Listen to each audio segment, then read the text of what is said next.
Mais Lila, oh my god, fais gaffe à toi, t'es en Turquie, Müjdat a tout son entourage là-bas. Genre, ils me surveillaient. Vous me faites psychoter, je reçois plein de messages. Ouais, t'es à Istanbul, t'es en Turquie, fais gaffe. Des gens qui essayent de se donner une personnalité. Oui, moi je suis bien. Oui, moi j'ai des qualités. Oui, moi j'ai des bonnes qualités. Et puis derrière, que ça fait l'escorte dans un club avec des gens de Miami. Espèce de clochard.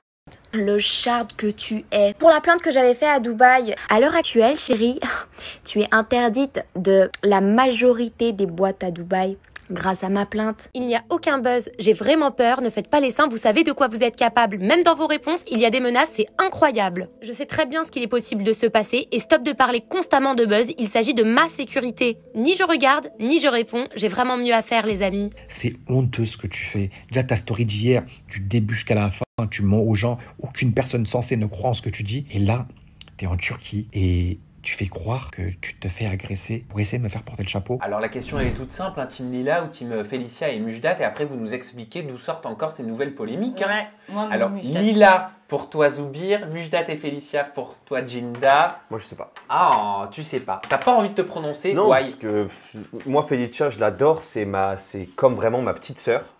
Mais le truc, c'est qu'encore une fois, il y a trop de choses comme ça. Il y a trop de trucs. Tu sais pas ce qui est vrai, ce qui est faux.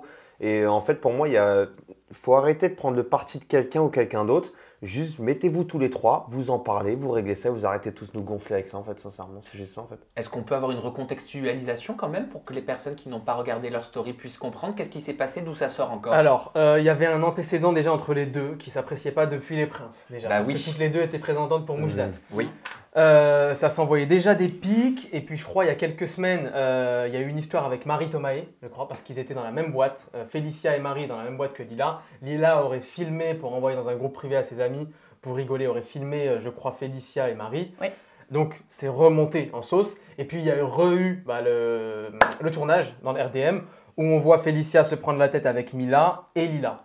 Donc il y aurait eu une histoire avec Müjdat, enfin voilà, comme quoi Lila en conflit encore avec Müjdat dans l'émission, Mila avec elle et Félicia contre toutes les personnes que j'ai citées.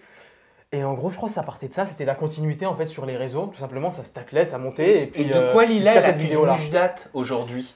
Je crois qu'elle l'accuse d'avoir été violent sur le tournage du RDM. D'avoir cassé un verre. D'avoir cassé un verre et d'avoir été bannie par la prod. Et pourquoi elle parle de sa sécurité aussi alors qu'elle était en Turquie? Parce qu'elle disait qu'elle était en Turquie et que Félicia et Müjdat sont d'origine turque. Et qu'ils auraient sûrement des contacts là-bas pour lui faire du mal, etc. C'est très très grave hein, de porter ce genre d'accusation. En soi, le contenu de leur embrouille, je vais être très cru, j'en ai rien à faire. Parce que ça part d'un truc de pipi de chat, vraiment. Moi, je mets Team Lila tout simplement parce que Lila, je côtoie Lila, donc je la connais, ouais. Je sais ce que vaut Lila, d'accord. Faut toujours, en fait, j'ai fait toujours le distinguo entre les réseaux, d'accord. Le réseau, la télé, ça reste du divertissement, et les personnes en réel. Et le seul truc qui m'a fait tilter, où je me suis dit, ah, c'est pas bon, parce que j'ai pas d'histoire avec Müjdat et Félicia, hein, bien au contraire, mais quand tu es une personnalité publique suivie par presque 500 000 personnes, dire haut et fort que telle personne est une escorte, non. Je suis désolé, je peux pas. Ah bah j'ai demandé à Lila une réaction par rapport à ça. Et c'est pas vrai, c'est clairement pas vrai, je la connais depuis avant Lila. Alors j'ai demandé à Lila parce que autant dire oui je crains pour ma sécurité, faut le dire, c'est lourd quand même d'avancer ça, mais autant de dire de quelqu'un c'est une escorte, elle sort avec des mecs, machin pour de l'argent, c'est lourd aussi. Donc j'ai posé la question à Lila et j'ai aussi posé des questions à Müjdat. Vous allez voir, vous allez découvrir de sacrées déclarations. On commence avec Lila. Une chose à dire, c'est extrêmement grave de porter des fausses accusations comme ça, sans preuve, sans savoir, uniquement parce que je suis allée dans un club avec des amis soit dit en passant que je ne connaissais pas. Ma copine m'a dit viens on sort, j'ai des amis qui veulent aller en soirée, j'ai dit ok avec plaisir. Et elle se permet de sortir des choses aussi graves sans savoir, juste parce qu'elle m'a vu dans un club qui, soit dit en passant aussi, elle devait rejoindre ces mêmes garçons. Donc ce qui est valable pour moi est valable pour elle, parce qu'elle devait passer la soirée avec nous, à la base, avec les garçons avec qui j'étais. Et donc elle est bien renseignée pour savoir qui sont de Miami et qui sont milliardaires. Parce que même moi, je ne savais pas, je ne les connais pas. Et de porter des accusations aussi graves, je trouve ça honteux, bas.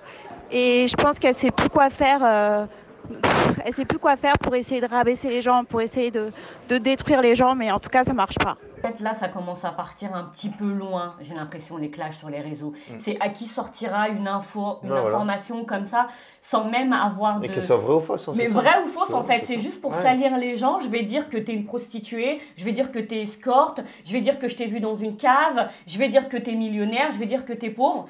Mais enfin, c'est débile. J'ai l'impression qu'elles ont 12 ans, quoi. Vraiment. Je vais poser la question aussi à Lila par rapport aux violences supposées de Mujdat sur le tournage d'Objectif Reste du Monde. C'est le 3e audio. Malheureusement, ça va leur porter préjudice pour leur prochain tournage. Donc là, ils essayent de tout faire pour essayer de sortir de ça, d'essayer d'inventer des pipeaux, des mythos, comme ils font tout le temps, manipuler les gens. Là, ils essayent de dire ce soir, vous allez voir, je vais vous dire tout ce qui s'est passé. Mais en fait, ça y est, tout le monde sait qu'il a été violent et c'est la vérité. Et les productions parlent entre elles et les productions savent la vérité. Les images, elles existent.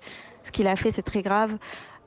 Après, non, le verre, il me l'a pas jeté dessus. Mais franchement, s'il n'y avait pas eu les garçons autour pour l'arrêter, pour le calmer, pour lui faire une prise de karaté, pour le mettre au sol, pour qu'il se calme, je pense que ça aurait pu être très très grave. Et franchement, s'il n'y avait pas eu les caméras, vu la violence de son geste, quand il a pris le verre et qu'il l'a collé au nez avec tant de haine dans les yeux, 1 heure après la dispute quand même, on s'était tous calmés. 1 heure après, il est revenu avec de la haine dans les yeux, il m'a collé le verre au nez, j'ai cru vraiment que c'était la fin de ma vie. Et là, Ilona, elle s'est levée, elle a hurlé, elle lui a dit mais stop en fait. Et du coup, après, les garçons, ils s'en sont mêlés, ils ont dit tu t'es pas violent comme ça avec les femmes, t'as pas le droit de faire ça. Et après, c'est là qu'il a été exclu, quoi. Ça me choque. Ça me choque que ça soit... Enfin, je sais pas ce qui est vrai, ce qui est faux, mais moi, Mujdat, on l'a connu sur Les Princes. Je l'ai connu super calme, super mature, super posé. Quand j'entends des trucs comme ça, moi, ça peut être vrai. Non, mais ça peut être vrai, mais moi, je suis dépassé, en fait. Non, moi, j'ai un problème avec la production. Je suis désolée. Ça, ce genre d'image... Il y a une façon de le montrer à l'antenne. C'est-à-dire qu'on peut montrer que quelqu'un a eu une violence envers une autre personne, a eu un geste déplacé. Là, ils attendent que le tournage soit passé, que l'émission soit passée pour nous dire voilà ce que Mujdat a fait, mais on n'a pas de preuve de ça. Tu vois ce que je veux dire? C'est comme, par exemple, sur Les Anges. On n'a pas de preuve de ce qui s'est passé. C'est aux productions de montrer les images. Si elles sont trop violentes, vous avez une façon, je sais pas, peut-être de flouter ou de... Je sais pas, mais, dans la réalisation, il faut nous faire comprendre, mettre un bandeau, dire Mujdat a eu un comportement violent, il a cassé un verre, nous l'avons exclu du programme. Tu regardes l'émission, tu ne sais pas ce qui s'est passé. Oui, je vois ce que tu veux dire, mais à partir du moment... Non. Mujdat, il a cassé un verre, il a été violent. Ah bon? Et nous, téléspectateurs, on ne le sait pas. À partir du moment où ça a dépassé un certain cadre, encore une fois, je ne sais pas ce qu'il y a eu, je ne sais pas ce qui est vrai, ce qui est faux, mais à partir du moment où, admettons que ce soit vrai, tu peux pas diffuser ça, Ginda, tu peux pas diffuser ça.